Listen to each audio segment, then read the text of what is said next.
এক শকুনের বাচ্চা তার বাপের কাছে বায়না ধরল, বাবা, আমি মানুষের মাংস খাবো। শকুন বলল, ঠিক আছে বেটা, সন্ধ্যার সময় এনে দেব। শকুন উড়ে গেল আর আসার সময় মুখে এক টুকরো শূকরের মাংস নিয়ে এসে বাসায় রাখল।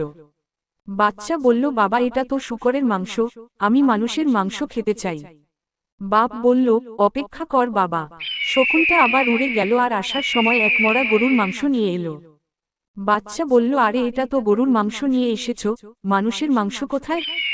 এবার শকুনটা দুটো টুকরো একসাথে মুখে নিয়ে উড়াল দিল আর শূকরের মাংসটি একটা মসজিদের পাশে আর গরুর মাংস একটা মন্দিরের পাশে ফেলে দিয়ে চলে এলো।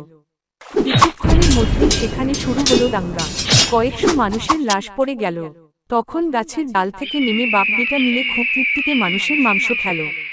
বাচ্চাটা খেতে খেতে জিজ্ঞেস করছে, বাবা, এত মানুষের মাংস এখানে কি করে এলো? শকুন বলল, এই মানুষ জাতটাই এরকম।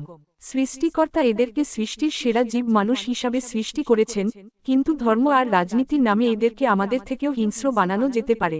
বাচ্চা বলল, তুমি ধর্মকে ব্যবহার করলে কেন? কতগুলো নিরীহ লোক মারা গেল, রাজনীতি করলেই পারতে। বাবা হেসে উত্তর দিল, তাতেও নিরীহ লোকগুলোই মারা পড়ত। ধর্মটা আবেগের জায়গা, তাই ফলাফলটাও তাৎক্ষণিক। তুমি আজই খেতে চেয়েছিলে। রাজনীতিটা কুটিল এবং জটিল, এটি শুরু হতে সময় নেয় কিন্তু হলে আর থামে না।